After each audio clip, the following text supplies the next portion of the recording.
네, 스승님 감사드립니다. 명절 때도 흔히 가정에 다 차례를 모시고 그러는데 특히 종갓집들이 있지 않습니까? 그 종갓집의 종손들에 대해서 좀 풀어주시면 감사하겠습니다. 예. 종손이란 받아온 거고 이어가야 하는 전통인 것이에요. 우리 민족의 종손은 유교 사상으로 인해 모든 시의 발언은 종손에서 비롯된다고 했어요. 막말로 얘기한다면 종자씨라는 것이에요. 근데 과연 종손만이 올바른 종자씨인가? 또 이 법문은 쉼 없이 나가는 것인데 음의 기운으로서 여자는 물이라고 했고요. 양의 기운으로서 남자는 양이라고 했으면 나무라고 했어요. 이 음의 기운 물이 이 지판대에 흘러 들어가는 것은 자연이 우거져 있고 육의 생명체가 살아 움직입니다. 그로 인해 이 물은 운용의 주체로 자리한다는 것이죠. 누구를 운용해 나가요? 자연을 운용해 나가는 것이고, 자연에는 뭐가 있냐면 인육을 룰 모델 삼은 나무가 자리하고 있는 것이죠. 이 물은 한 그루의 나무를 키우기 위한 운용의 주체로서 활동의 주체를 운용해 나가는 것입니다. 물이 흘러 들어가고 이 나무의 뿌리에 자리하고 이 나무의 뿌리는 이 물을 흡수해 갖고 몸통을 통해 가지의 열매를 맺는 것입니다. 나무는 어떠한 물을 흡수하고 또 흡수한 물에 어떠한 영양 성분이 자리하느냐에 따라 거목으로 성장하느냐, 보둑 위로 머무느냐에 따른 차원이 나타나는 것이에요. 양의 기운 나무는 언제나 아쉬울 수밖에 없습니다. 무엇이 아쉬울까요? 음의 기운의 에너지가 아쉬울 수밖에 없어요. 음의 기운 물은 언제나 이로운 운용 주체로 자리하고 있는 것이죠. 아쉬워서 찾아가는 자는 활동 주체요, 이루어서 맞이하는 자는 운용의 주체라. 항상 아쉬운 운용의 주체 나무는 끊임없이 이로운 운용의 주체 물에게 구애를 하는 것입니다. 사랑을 하고자 항상 찾아다니는 것이죠. 내가 필요한 일을 만나면 사랑의 감정에 치솟는 것은 인간은 이기적인 삶에서부터 살아가야 하는 것이고 이기적인 삶에서부터 이타적인 삶을 이끌어가야 하는데 이타적인 삶은 이루어 맞이하는 운용의 주체가 손을 잡아주지 않으면 절대 이타적인 삶은 이루어지질 않습니다. 어떤 이들은 삶의 질량을 높여라 높이기 위해서는 숱한 법문을 듣고 많은 강의를 들어야 한다고 말하는 이들도 있는데 과연 듣는다고 나의 삶의 질량, 삶의 에너지를 높여나갈 수 있을까요? 세상은 상중하, 뿌리 몸통 가지, 천지인 세 개 차원으로 나뉘어지기에 불리는 이름이라 했습니다. 뿌리는 천상인 것이고 몸통은 지중인 것이며 가지는 이나라 했어요. 나의 타고난 육성의 기건몽의 근기가 하급밖에 안 되는데 이 생에서 얼마만큼 어떠한 에너지를 듣고 또 듣는 만큼의 그 에너지가 고질량 고퀄리티로 올라갈 수 있겠습니까? 없습니다. 이번 생에서는 받아온 육생의 기본의 자리에 오른 후부터 나의 에너지를 높여 올라가는 것이고 이 높여 올라가는 것은 이번 생에서 나의 질량이 높아지는 게 아니라 윤회가 있다면, 주어진다면 다음 생에서 높은 질량의 삶을 살아가게 되는 것이죠. 좋은 법문을 듣는다고 내 에너지가 높아질까요? 내 질량이 높여지겠느냐는 것입니다. 하층은 타고난 하층이라 중층은 타고난 중층이며 상층은 타고난 상층이에요. 들었다면 나의 에너지의 질량을 높이기 위해 행의 현장 사회로 진출해서 아쉬워 찾아오는 인연을 위해 간판을 걸어야 하는 것이죠. 운용의 주체가 되기 위해 공부하는 것이고 공부를 했더라면 운용의 주체로서 그 행위를 다해 나갈 수 있도록 조건을 마련해 줘야 되는 게 가르치는 자가 해야 할 일인 것이고 또 그거를 가르쳤다면 행의 현장 사회에서 이로와 맞이하는 운용의 주체로서의 삶을 살아가야 하는 것이고 그때부터 나의 삶은 나의 질량은 높여가는 거. 혼자 주구장창 법문만 듣는다고 해서 나의 질량이 높여질까요?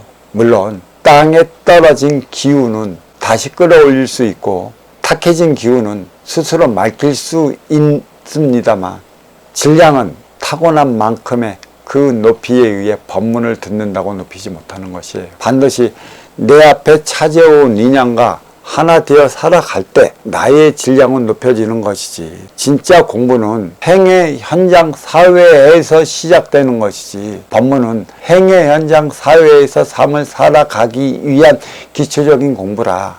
이 기초적 공부만으로서는 절대 이루어질 수 없다는 것이에요. 종손의 문제를 풀기 위해 왜 또 이와 같은 이야기를 하냐면, 여인은 운용의 주체로서 한 그루의 나무를 살리기 위한 활동의 주체를 위해 시집을 갑니다. 시집을 가기 때문에 남자는 장가를 드는 것이죠. 물이 들어주니까. 시집 가고 장가 가는 원리가 여기에 있어요.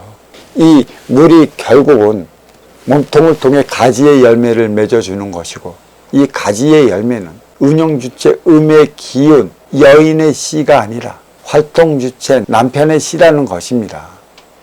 사실 이 나무에서는 어떠한 열매가 어떻게 틈실이 나올지 모르는 것이에요. 이 가부장 제도가 가져다주는 여기에 대한 모순은 우리의 삶을 그만큼 억제이게 만들고 치우치게 만들고 골고루 사랑을 주지 못하게 만들었어요.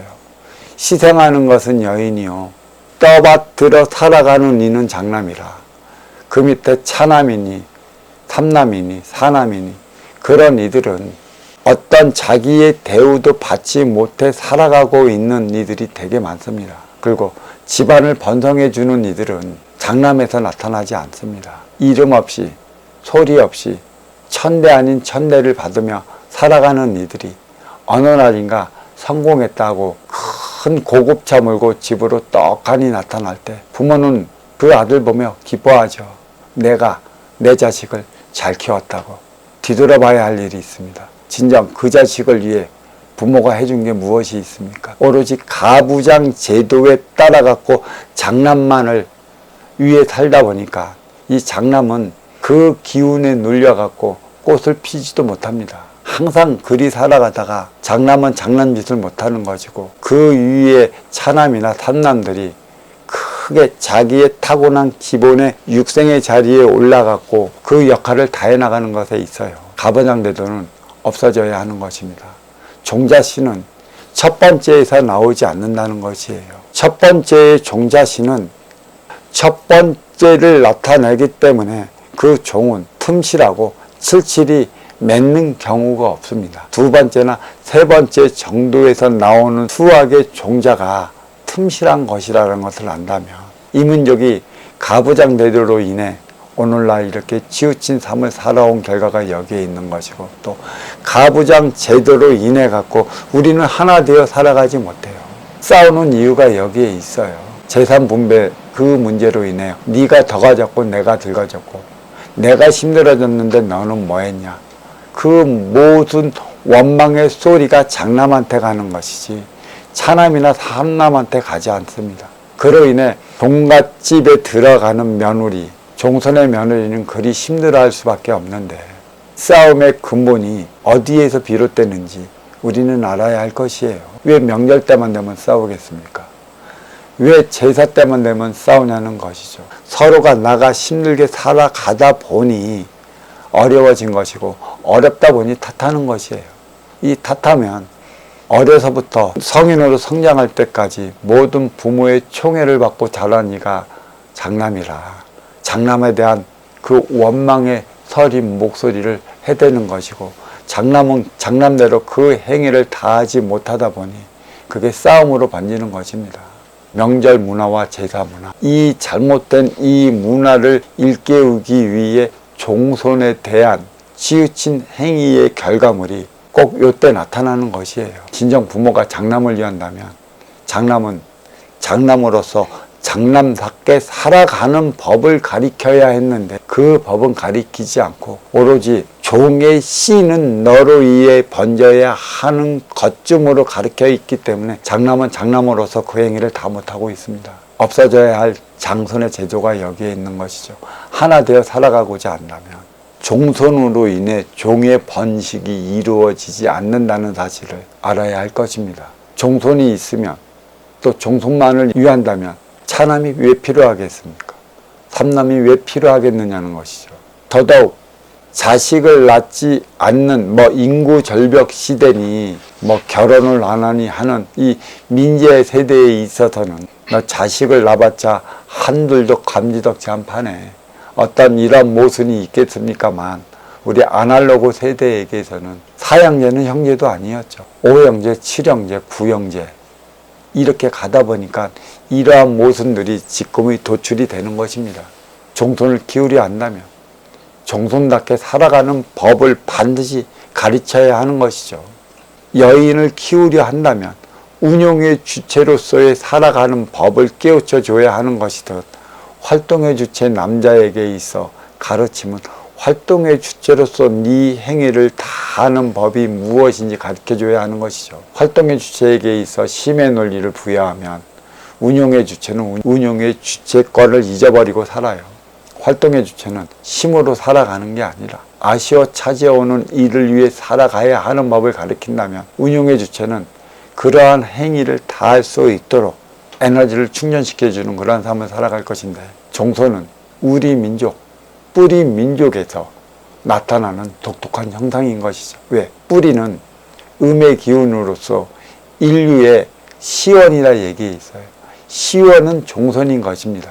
종손이 종손다운 삶을 살아간다면 오늘날 우리 민족은 고려 불교 500년, 조선 유교 500년, 도합 1000년의 세월 동안에 1000여 번의 외세의 침입을 받지 않았을 것이고 또 잘못 살아온 1000년의 세월을 뒤집기 위해 1897년 대한제국으로 말미암아 일제강점기를 맞이하지 않았을 것이고 또 일제강점기가 끝나고 나서 동족탕생 6.25를 치르지 않았을 것입니다.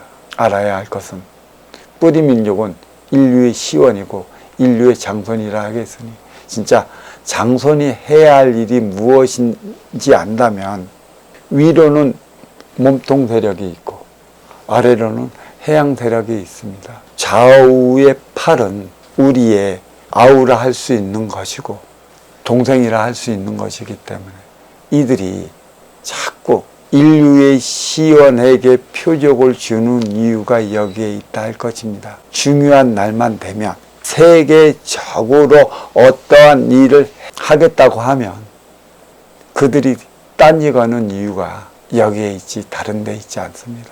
차남, 삼남이 형한테 뭐라고 해야지 부모한테 뭐라고 하겠습니까? 근데 또 형이 너무 완강하면 여기에 대한 표적은 부모한테 돌아가는 것입니다.